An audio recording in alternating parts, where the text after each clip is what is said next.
नमस्कार दोस्तों, ये जमाना है नारी शक्ति का। लड़कियां हर फील्ड में आगे हैं। प्रश्न ये खड़ा होता है कि लड़कियों के मार्क्स लड़कों से ज़्यादा क्यों आते हैं। तो बात करते हैं हम लड़कों की। तो लड़के इतने कमजोर हैं कि इन्हें चाय बनाने को कहा जाए तो वो चाय में भी हरा धनिया और प्याज काट के डाल देंगे। तो प्रश्न होता है कि तूने ये लिखा क्या है, तूने ये बनाया क्या है। जबकि जो लड़कियां हैं उनका प्रेजेंटेशन बहुत ही शानदार होता है। वो प्रश्नों के उत्तर बहुत ही सटीक ढंग से लिखती हैं। लड़कियां प्रॉपर हेडिंग लगाएंगी, लड़कियां इंपॉर्टेंट पॉइंट्स को अंडरलाइन करेंगी। लड़कियां इतनी सलीकेदार होती कि अगर वो सप्लीमेंट्री पे थूक के आ जाए तो भी वो पास हो जाएगी। तो दोस्तों, मैं आज आप लोगों को बताने वाला हूं कि how to write a question paper. तो दोस्तों, ये जो मैं आपके साथ टिप्स शेयर कर रहा हूं, ये वो टिप्स है जो टॉपर्स लोग अपनी एग्जाम में उपयोग करते हैं। तो सबसे पहली बात ये याद रखिए कि आपको मिलते हैं 365 दिन कोई सब्जेक्ट तैयार करने के लिए। लिखने के लिए मिलते हैं 3 घंटे और आपका जो इवेल्युएटर होता है उसको चेक करने में मात्र 3 मिनट का समय लगाता है। मात्र 3 मिनट, यानी 3 मिनट में आपको दिखाना है कि आप क्या हो। तो दोस्तों, आपका IQ कितना है, आप कितने बड़े जीनियस, उससे कोई फर्क नहीं पड़ता। इंपॉर्टेंट चीज़ है कि आपने लिखा क्या है और कैसा लिखा है। तो सबसे पहली बात, क्वेश्चन पेपर आपके हाथों में आ रहा है। क्वेश्चन पेपर को देखने से पहले गहरी सांस लीजिए। इससे आपका जो ब्रेन है वो रिलैक्स होगा, आपका स्ट्रेस दूर होगा। अपने भगवान को याद कीजिए, आपका कॉन्फिडेंस बढ़ेगा। क्वेश्चन पेपर को पढ़िए, उसकी लैंग्वेज समझिए कि पूछा क्या गया है। जनरली हम प्रश्न कोई लैंग्वेज समझ नहीं पाते, कई बार गलत उत्तर लिख के आते हैं। 12 फेल फिल्म में मनोज शर्मा ने टूरिज्म के बदले पढ़ा टेररिज्म और नतीजा वो गलत उत्तर लिख के आए और फेल। तो लैंग्वेज को समझिए। दूसरी बात, first impression is last impression. इससे कोई भी एग्जाम में आपके जो 3 पेजेस हैं वो सबसे इंपॉर्टेंट होते हैं। 3 पेजेस में, आपके शुरुआत के 3 पेजेस में राइटिंग एकदम परफेक्ट होनी चाहिए। बहुत सलीके से डायग्राम बना हुआ होना चाहिए, फॉर्मूला वगैरह सही ढंग से लिखे हुए होने चाहिए।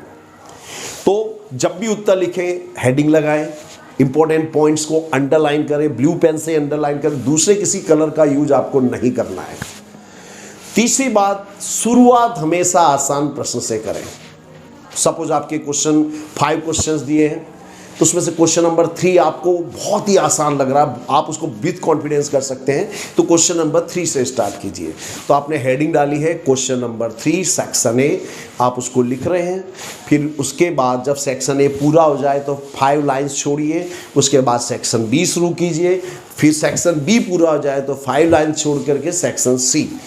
और नया प्रश्न हमेशा नए पेज से लिखना चाहिए और इंपॉर्टेंट पॉइंट्स के नीचे अंडरलाइन कीजिए, पॉइंट डालकर उत्तर लिखिए। मैथ्स स्टैटिस्टिक्स में आपके जो फाइनल आंसर है उसके ऊपर बॉक्स बना दीजिए, तो जो आपका इवेल्युएटर है उसका सीधा ध्यान आपके आंसर पे जाता है, तो आपकी थोड़ी बहुत गलतियां होती है वो छिप जाती है। और तीसरी प्रॉब्लम जो स्टूडेंट्स करते हैं वो है टाइम शेयरिंग। मैंने नोटिस किया है कि स्टूडेंट्स जो हैं उनको जो प्रश्न बहुत अच्छे तरीके से आता है उसमें वो ज़्यादा वक्त देते हैं। नतीजा, अंत में कुछ प्रश्न छूट जाते हैं, कुछ प्रश्न वो बहुत छोटा लिख पाते हैं। याद रखिए, अगर 4 मार्क्स का प्रश्न है तो आप उसमें कितना भी बड़ा आंसर लिखिए, आपको 4 से ज़्यादा मार्क्स नहीं मिल सकते। यदि आपसे पूछा है कि आपको कोई ऐसे 100 वर्ड्स में लिखना है तो आप उसको 110, 120 इज मोर देन इनफ। उससे ज़्यादा लिख करके आप अपना ज्ञान मत बताइए, जितनी ज़रूरत है उतना लिखिए। 2 मार्क्स का प्रश्न है तो 5 important points more than enough. तो अगर आप ज़रूरत से ज़्यादा टाइम दोगे तो आपके अंत में कुछ प्रश्न छूट जाते हैं। आप मैथ्स है, स्टैटिस्टिक्स है, अकाउंटेंसी है, इसमें कोई सम सॉल्व कर रहे हैं, आपको कोई जगह पे आप फंस गए हो तो 2 बार ट्राई कीजिए। 2 बार ट्राई करने पे आंसर नहीं आ रहा है तो उसको छोड़ दीजिए, उसको अपने ईगो का प्रश्न मत बनाइए और उसको छोड़ दीजिए। और अंत में आपको टाइम मिले तो उसको सॉल्व कीजिए। फाइनल आंसर नहीं आ रहा है, कोई बात नहीं।